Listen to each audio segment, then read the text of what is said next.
हमारे इस YouTube channel के सेगमेंट फास्ट न्यूज में आप तमाम का इस्तकबाल है। इस वीडियो में आप देख सकते हैं कम मिनटों में बहुत ज्यादा खबरें। तो आइए शुरू करते हैं वीडियो को और देखते हैं आज की ताजा तरीन खबरें। 10 साल बाद प्रगति भवन के पास हटा दी गई पाबंदियां। प्रगति भवन के पास लगाई गई पाबंदियों को हटा दिया गया। बीआरएस दौरे हुकूमत में प्रगति भवन के पास बैरिकेड्स वगैरह लगाते हुए रास्ते बंद कर दिए गए थे। रियासत में कांग्रेस की हुकूमत की तश्कील पाने से पहले ही इन पाबंदियों को हटा दिया गया। गुज़िश्ता 10 साल से प्रगति भवन के पास पाबंदियां आयद थी। कांग्रेस के इख्तियार में आते ही रेवंत रेड्डी ने सेक्रेटेरिएट और प्रगति भवन के पास से पाबंदियां हटाते हुए उन्हें आवाम के लिए खोल देने का ऐलान किया था। इस पर अमलावरी का आगाज हो गया है। कांग्रेस पार्टी के जराये के मुताबिक अवाम बिला खौफ प्रगति भवन को आ सकते हैं और उन्हें अपनी फरियाद चीफ मिनिस्टर को सुनाने की इजाजत रहेगी। कहा जा रहा है कि पाबंदियां हटाने की वजह से यहां से गुजरने वाले राहगीरों को भी राहत हासिल होगी। चीफ मिनिस्टर रेवंत रेड्डी ने 12 वज़रा के साथ लिया हलफ। तेलंगाना काबीना में एक भी मुस्लिम चेहरा नहीं। तेलंगाना के दूसरे चीफ मिनिस्टर की हैसियत से रेवंत रेड्डी ने 12 वज़रा के साथ हलफ ले लिया। लेकिन अफसोस है कि इस मरतबा एक भी मुस्लिम चेहरा काबीना में नहीं है, क्योंकि कांग्रेस ने इस मरतबा 5 मुसलमानों को टिकट दिए थे, जिनमें एक भी कामयाब नहीं हो सके। इसके बावजूद ये समझा जा रहा था कि कांग्रेस पार्टी किसी एक मुसलमान को काबीना में नुमाइंदगी देगी, क्योंकि मुसलमानों के वोटों की बदौलत कांग्रेस को इख्तियार हासिल हुआ है। इसके बावजूद कांग्रेस क़यादत ने इस सिलसिले में कोई संजीदगी का मुजाहरा नहीं किया, जिससे रियासत के मुसलमानों में मायूसी पाई जाती है। नई काबीना में 12 वज़रा को शामिल किया गया है। मजीद 6 वज़रा को काबीना में शामिल किया जा सकता है। तवक्को है कि काबीना की तौसीर में मुस्लिम नुमाइंदगी दी जाएगी। शायद मुत्तहदा आंध्र प्रदेश और तेलंगाना रियासत में यह पहला मौका है जिसमें काबीना में एक भी मुस्लिम चेहरा शामिल नहीं है। किसी एक मुस्लिम कायद को काबीना में शामिल करते हुए इन्हें कौंसिल का रुकन भी बनाया जा सकता है। फिलहाल कौंसिल के 2-3 सीट खाली हो रहे हैं। मुल्क की 29वीं रियासत तेलंगाना के दूसरे चीफ मिनिस्टर के तौर पर आज दोपहर ठीक 1:04 पर रेवंत रेड्डी ने शहर हैदराबाद के LB स्टेडियम में मुनक्किदा अज़ीमुश्शान तकरीब में हलफ लिया। गवर्नर डॉक्टर तमिलिसाई सौंदरराजन ने इन्हें ओहदा और राजदारी का हलफ दिलाया। इनके साथ वज़रा मल्लू भट्टी विक्रमार्का, उत्तम कुमार रेड्डी, कोमटिरेड्डी वेंकट रेड्डी, सीतक्का, कोडना सुरेखा, श्रीधर बाबू, P श्रीनिवास रेड्डी, T नागेश्वर राव, दामोदर राज नरसिम्हा, सुदर्शन रेड्डी, पूनम प्रभाकर ने भी हलफ लिया। कांग्रेस के सरकर्दा लीडरान बशमुल पार्टी के सदर मल्लिकार्जुन खड़गे, सोनिया गांधी, राहुल गांधी, प्रियंका गांधी, वज़ीर आला कर्नाटका सिद्धारमैया, इनके नायब DK शिवकुमार, कर्नाटका के कई वज़रा और पार्टी लीडरान के अलावा दूसरी रियासतों के पार्टी लीडरान ने भी हलफ बर्दारी तकरीब में शिरकत की। हलफ बर्दारी की तकरीब में तेलंगाना को रियासत का दर्जा दिलाने के लिए अपनी जानों की कुर्बानी देने वाले 300 अफराद के अरकान खानदान भी शरीक हुए। हलफ बर्दारी तकरीब में तकरीबन 1,30,000 अफराद शरीक हुए। कांग्रेस की मरकजी क़यादत ने वसीतर मुशाविरत के बाद इस अहम तरीन ओहदे के लिए रेवंत रेड्डी के नाम को खतियत दी थी। इस तकरीब में रियासत के मुख्तलिफ अजला से कसीर तादाद में पार्टी लीडरान और कारकुनों ने भी शिरकत की। 6 गारंटी स्कीमात की फाइल पर रेवंत रेड्डी की पहली दस्तखत। चीफ मिनिस्टर तेलंगाना की हैसियत से हलफ लेने के फौरी बाद रेवंत रेड्डी ने इंतखाबी मंशूर में शामिल 6 गारंटी स्कीमात की फाइल पर पहली दस्तखत की। इंतखाबी मुहिम के दौरान कांग्रेस पार्टी ने 6 गारंटी स्कीमात पर अमलावरी का ऐलान किया था। आज LB स्टेडियम में तकरीब हलफ बर्दारी में हलफ लेने के बाद रेवंत रेड्डी ने इन स्कीमात पर अमलावरी से मुताल्लिक फाइल पर पहली दस्तखत की। हर जुमे को लगेगा प्रजा दरबार, हम आपके खादिम हैं, हुक्मरान नहीं, रेवंत रेड्डी ने कहा। चीफ मिनिस्टर तेलंगाना रेवंत रेड्डी ने कहा कि तेलंगाना के अवाम को आज आज़ादी हासिल हुई है। अवामी तेलंगाना को यकीनी बनाने के लिए आज इंदिरम्मा राज आया है। LB स्टेडियम में हलफ बर्दारी के बाद अवाम से खिताब करते हुए रेवंत रेड्डी ने यह बात कही। उन्होंने कहा कि तेलंगाना की तश्कील यूं ही नहीं हुई, बल्कि कुर्बानियों के नतीजे में रियासत तेलंगाना हासिल हुआ है। उन्होंने कहा कि रियासती अवाम गुज़िश्ता 10 साल से बर्दाश्त कर रहे थे। प्रगति भवन के सामने आहनी पाबंदियां लगा दी गई थी, जिसे हटा दिया गया है। रेवंत रेड्डी ने तयक़्क़ुन दिया कि तेलंगाना को तरक्की याफ्ता रियासत बनाया जाएगा और जुमे की सुबह 10 बजे ज्योति राव फूले प्रगति भवन में प्रजा दरबार लगाया जाएगा। चीफ मिनिस्टर ने अवाम से कहा कि मैं आपके बेटे और आपके भाई की तरह आपकी जिम्मेदारियां उठाऊंगा। उन्होंने मजीद कहा कि हम हुक्मरान नहीं, आपके खादिम हैं। रेवंत रेड्डी ने यह भी कहा कि गुज़िश्ता 10 साल से सब्र करने वाले तलबा, बेरोजगारों और शहीदों के खानदानों के साथ इंसाफ किया जाएगा। तेलंगाना के चीफ मिनिस्टर रेवंत रेड्डी के सेक्रेटरी का तकर्रुर। सीनियर IPS ऑफिसर और additional director general B Shivadhar Reddy को इंटेलिजेंस के नए सरबराह और V शेषाद्री को तेलंगाना के चीफ मिनिस्टर का नया सेक्रेटरी मुकर्रर किया गया है। ये तकर्रुरियां कांग्रेस लीडर रेवंत रेड्डी के जुमेरात को नए वज़ीर आला के तौर पर हलफ लेने के फौरन बाद अमल में आई। रिपोर्टों से पता चलता है कि रेवंत के दफ्तर का चार्ज संभालने के बाद IAS और IPS में बड़े पैमाने पर रद्दोबदल मुतवक्को है। रेवंत रेड्डी ने तेलंगाना के दूसरे चीफ मिनिस्टर की हैसियत से LB स्टेडियम में एक अवामी तकरीब में हलफ लिया, जिसमें हज़ारों लोगों ने शिरकत की। चीफ मिनिस्टर रेवंत रेड्डी ने पस्तकत लड़की रजनी को सरकारी नौकरी देकर किया वादा पूरा। नवमुंतखब चीफ मिनिस्टर तेलंगाना की हैसियत से हलफ लेने के बाद रेवंत रेड्डी ने बौनी लड़की को सरकारी नौकरी का तकर्रुरनामा हवाले करते हुए अपना वादा पूरा कर दिया है। हैदराबाद के नामपल्ली की एक बौनी लड़की रजनी को तेलंगाना पीसीसी के सदर रेवंत रेड्डी ने कांग्रेस इख्तियार में आने के फौरी बाद इन्हें सरकारी मुलाजिमत फराहम करने का वादा किया था। पस्तकत लड़की रजनी ने 17 अक्टूबर को रेवंत रेड्डी से मुलाकात की और बताया था कि इसने पीजी की तालीम मुकम्मल की, इसके बावजूद नौकरी नहीं मिली। रजनी ने रेवंत रेड्डी को बताया कि इसे प्राइवेट कंपनियों में भी कहीं नौकरी नहीं मिल रही है, जिस पर रेवंत रेड्डी ने रजनी से कहा था कि चंद दिन में कांग्रेस इख्तियार में आने वाली है। हलफ बर्दारी की तकरीब 9 दिसंबर को एलबी स्टेडियम में होगी, जिसमें सोनिया गांधी और राहुल गांधी भी मौजूद होंगे। कांग्रेस पार्टी इसी दिन आपको नौकरी देगी। रेवंत रेड्डी ने खुद रजनी के नाम से कांग्रेस का गारंटी कार्ड भरा और आज वादा पूरा कर दिया। कांग्रेस सदर मल्लिकार्जुन खड़गे से नए वज़रा की मुलाकात। वज़रा की हैसियत से हलफ लेने के बाद वज़ीर दाखिला उत्तम कुमार रेड्डी, वज़ीर फाइनेंस श्रीधर बाबू और वज़ीर इमारत शवारे पी श्रीनिवास रेड्डी ने हैदराबाद के होटल ताज कृष्णा में कौमी सदर कांग्रेस मल्लिकार्जुन खड़गे और तेलंगाना कांग्रेस उमूर के इंचार्ज मानिकराव ठाकरे से मुलाकात की और उनका शुक्रिया अदा किया। इस मौके पर तेलंगाना पीसीसी के कारगुजार सदर मोहम्मद अजहरुद्दीन, सेक्रेटरी मोहम्मद इम्तियाज और दूसरे भी मौजूद थे। तेलंगाना के वज़रा को खलमदान नहीं दिए गए, मीडिया में आने वाली इत्तलात गलत। कांग्रेस पार्टी ने आज रात वाज़ेह किया कि जिन वज़रा ने भी आज दोपहर हलफ लिया, अभी तक इन्हें कोई खलमदान नहीं दिया गया। वज़रा को महकमे अलॉट होने की खबरें बेबुनियाद हैं। जिस तरह मीडिया में बताया गया है, नए वज़रा को खलमदान दिए गए हैं। हुकूमत ने अभी तक वज़रा को महकमे अलॉट नहीं किए। अवाम खलमदान से मुताल्लिक़ गश्त करने वाली खबरों पर यकीन ना करें। हुकूमत वज़रा को महकमों के अलॉटमेंट की तफसीलात का ऐलान अहकामात की शक्ल में करेगी। हम आपसे दरख्वास्त करते हैं कि जब तक हुकूमत की जानिब से हिदायत का ऐलान नहीं किया जाता, तब तक मीडिया में वज़रा के खलमदान की नशरियात ना करें। इससे पहले दोपहर में मीडिया ने इस बात की इत्तला दी थी कि नए वज़रा को खलमदान दिए गए हैं, जिनमें उत्तम कुमार रेड्डी को वज़ीर दाखिला, श्रीधर बाबू को वज़ीर फाइनेंस और दीगर वज़रा को भी खलमदान दिए गए हैं। लेकिन कांग्रेस ने इन इत्तलात को गलत करार दिया है। 9 दिसंबर से तेलंगाना में खवातीन को आरटीसी बसों में मुफ्त सफर की सहूलत। कांग्रेस की साबिका सदर सोनिया गांधी की सालगिरह के मौके पर 9 दिसंबर से खवातीन को आरटीसी बसों में मुफ्त सफर की सहूलत शुरू हो जाएगी। रियासती वजीर श्रीधर बाबू ने ऐलान किया कि सोनिया गांधी की सालगिरह के मौके पर 9 दिसंबर से 2 जमानतों को नाफिज करने का फैसला किया गया है। उन्होंने कहा कि चीफ मिनिस्टर रेवंत रेड्डी की सदारत में सेक्रेटेरिएट में काबीना की पहली मीटिंग के बाद मीडिया से बात की। खवातीन के लिए मुफ्त बस सफर, राज्य आरोग्यश्री के तहत 10 लाख रुपए तक इलाज की सहूलत फराहम करने के वादों को अमली जामा पहनाया जाएगा। चीफ मिनिस्टर जुमे को मुतल्लिका महकमों के ओहदेदारों के साथ इन दोनों जमानतों पर तबादला ख्याल करेंगे। बीआरएस के कई नौमुंतखब अरकान रेवंत रेड्डी से रब्त में हैं। तेलंगाना में कांग्रेस की पहली हुकूमत की तश्कील के बाद बीआरएस के बाद अरकान असेंबली की कांग्रेस में शमूलियत की पेशकशी की जा रही है। असेंबली चुनाव में बीआरएस इख्तियार से महरूम हो गई है और उसे 39 सीटों पर कामयाबी मिली है, जबकि 64 सीटों के साथ कांग्रेस ने अक्सरियत हासिल कर ली। सीपीआई के एक रुकन की कांग्रेस को तायद से जुमला तादाद 65 हो जाती है। बताया जाता है कि नताइज के ऐलान के बाद बास बीआरएस अरकान असेंबली सदर प्रदेश कांग्रेस रेवंत रेड्डी से रब्त में आ चुके हैं। जरा के मुताबिक रेवंत रेड्डी ने कांग्रेस में शमूलियत का फैसला उजलत में ना करने का मशवरा दिया, क्योंकि इन्हिराफ की सूरत में अवाम के दरमियान कांग्रेस की इमेज मुतासिर हो सकती है और केसीआर को कांग्रेस पर तनखीद का मौका मिल जाएगा। अगरचे 2014 और फिर 2018 असेंबली चुनाव के बाद कांग्रेस के कई अरकान ने बीआरएस में शमूलियत इख्तियार कर ली थी, लेकिन कांग्रेस हाईकमान फौरी तौर पर बीआरएस अरकान की शमूलियत के हक में नहीं है और नाराज अरकान को मशवरा दिया गया है कि वो बीआरएस में बरकरार रहें। मुनासिब वक्त पर शमूलियत का फैसला किया जाएगा। 2018 के बाद कांग्रेस के 12 अरकान असेंबली ने बीआरएस में शमूलियत इख्तियार की थी, जबकि 2014 में 4 अरकान ने कांग्रेस से इन्हिराफ करते हुए बीआरएस में शमूलियत इख्तियार की थी। बीआरएस के कायदीन का मानना है कि हुकूमत की तब्दीली के नतीजे में अपोजिशन से बरसर इख्तियार पार्टी में अरकान की शमूलियत मुल्क की सियासत में कोई नई बात नहीं है। तेलंगाना में ग्रुप 2 एग्जाम 6 और 7 जनवरी को होगा। ग्रुप 2 के ओहदों को पुर करने के लिए एग्जाम 6 और 7 जनवरी को मुनक्किद किया जाएगा। तेलंगाना पब्लिक सर्विस कमीशन इस सिलसिले में वसीतर इंतजामात कर रहा है।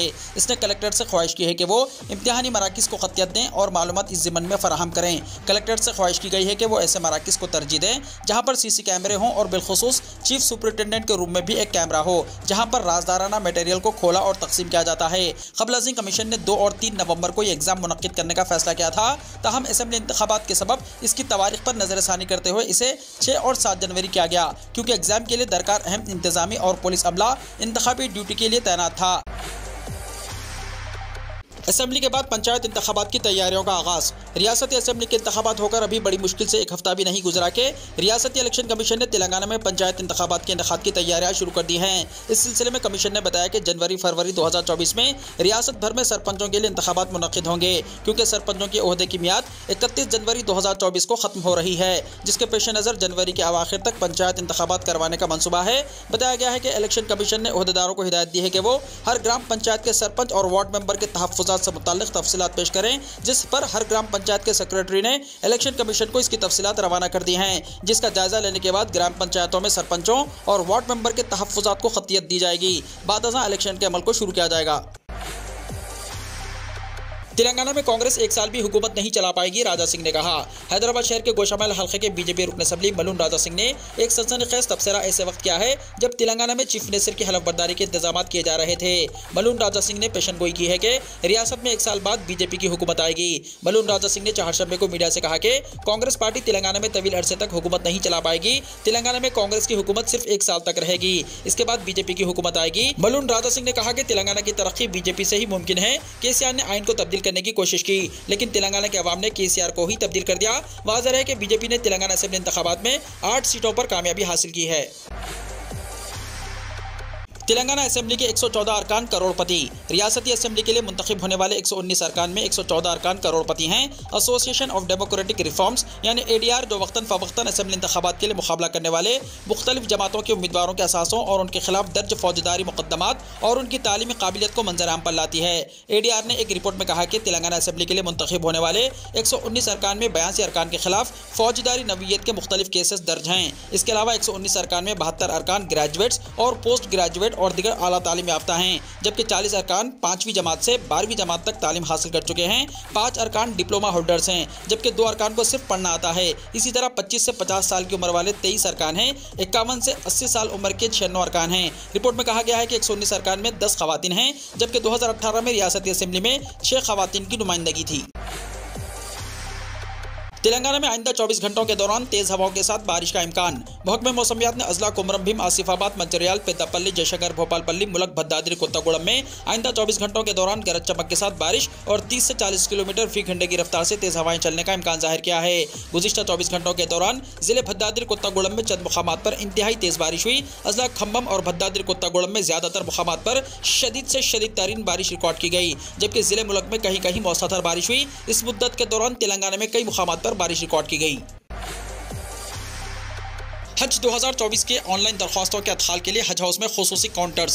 हज 2024 के लिए दरख्वास्तों के अदखाल का आगाज़ हो चुका है। सदर नशीन तेलंगाना हज कमेटी मोहम्मद सलीम ने हज हाउस नामपल्ली में ऑनलाइन दरख्वास्तों के अदखाल के लिए फराहम करदा सहूलतों का आगाज़ किया। हज कमेटी ने आवाम की सहूलत के लिए 8 खुसूसी काउंटर्स कायम किए हैं, जहाँ ऑनलाइन दरख्वास्तों के अदखाल की मुफ्त सहूलत रहेगी। आज़मीन हज अपने मोबाइल या फिर किसी इंटरनेट सेंटर से भी ऑनलाइन दरख्वास्तें हज कमेटी ऑफ इंडिया की वेबसाइट पर दाखिल कर सकते हैं। ताहम तेलंगाना हज कमेटी ने आज़मीन को मुफ्त सहूलत फराहम करने के लिए खुसूसी काउंटर्स कायम किए हैं। वज़ीर-ए-आज़म मोदी और दिगर रहनुमाओं की रेवंत रेड्डी को मुबारकबाद। वज़ीर-ए-आज़म नरेंद्र मोदी ने रियासत तेलंगाना के नए वज़ीर-ए-आला रेवंत रेड्डी को तेलंगाना के चीफ मिनिस्टर की हैसियत से हलफ लेने पर मुबारकबाद पेश की। वज़ीर-ए-आज़म मोदी ने एक्स पर एक पोस्ट पर कहा कि मैं रियासत की तरक्की और इसके शहरियों की फलाह और बहबूद के लिए हर मुमकिन ताउन का यकीन दिलाता हूँ। तमिलनाडु के वज़ीर-ए-आला स्टालिन ने तेलंगाना के अपने हममनसब रेवंत रेड्डी को मुबारकबाद पेश की है। उन्होंने सोशल मीडिया के अहम प्लेटफॉर्म एक्स पर इस सिलसिले में किए गए ट्वीट में कहा कि इनकी रेवंत रेड्डी से फ़ोन पर हुई बातचीत के दौरान उन्होंने गर्म जोशाना मुबारकबाद पेश करते हुए नेक तमन्नाओं का इजहार किया। उन्होंने पुरअसर और कामयाब मियाद के लिए रेवंत रेड्डी से नेक तमन्नाओं का इजहार भी किया है। वाज़ेह है कि मुल्क की 29वीं रियासत तेलंगाना के दूसरे वज़ीर-ए-आला के तौर पर आज दोपहर ठीक 1:04 पर रेवंत रेड्डी ने शहर हैदराबाद के एलबी स्टेडियम में मुनक्किद अज़ीमुश्शान तक़रीब में हलफ लिया। 2 दिन की गिरावट के बाद सोने में मामूली इजाफा, चांदी में गिरावट जारी। हिंदुस्तानी सराफा बाजारों में मुसलसल 2 दिन की कमजोरी के बाद आज सोने की कीमत में हल्का सा इजाफा दिखाई दे रहा है। तहम आज चांदी की कीमत मुसलसल तीसरे दिन गिरावट के साथ चल रही है। आज के इजाफे के बावजूद चेन्नई को छोड़कर मुल्क के दिगर तमाम सराफा बाजारों में सोना 63,000 रुपये फी 10 ग्राम की सतह से नीचे ट्रेड कर रहा है। सोने की कीमत में मामूली बेहतरी के बावजूद चांदी आज 100 रुपये गिर गई और दिल्ली के सराफा मार्केट में 78,200 रुपये फी किलो पर ट्रेड कर रही है। दिल्ली में आज 24 कैरेट सोना 62,930 रुपये फी 10 ग्राम पर ट्रेड कर रहा है, जबकि 22 कैरेट सोने की कीमत 57,700 रुपये फी 10 ग्राम रिकॉर्ड की गई। शराब कंपनी पर आईटी का छापा, मिले इतने नोट के गिनती करने वाली मशीनें हो गई खराब। महकमा इनकम टैक्स ने उड़ीसा और झारखंड में वाक़ शराब की कंपनी बुड डिस्टिलरीज प्राइवेट लिमिटेड पर छापा मारते हुए बड़ी मिकदार में नकदी बरामद की है। इनकम टैक्स जराये की माने तो झारखंड के एक ताजिर के खिलाफ भी कार्रवाई की गई है। इस कार्रवाई में भारी मिकदार में नोटों के बंडल बरामद हुए हैं और इसके बाद से इनकी गिनती का काम किया जा रहा है। जराये ने बताया कि 50 करोड़ रुपए से ज्यादा की नकदी बरामद की गई है और इसकी अभी गिनती की जा रही है। नोट इतने हैं कि गिनती करने वाली मशीनें खराब हो रही हैं। आईटी सेल ने उड़ीसा के बोलांगीर, संबलपुर और झारखंड के रांची, लोहरदगा में कार्रवाई की है। जराये का कहना है कि आईटी का यह छापा अभी खत्म नहीं हुआ है।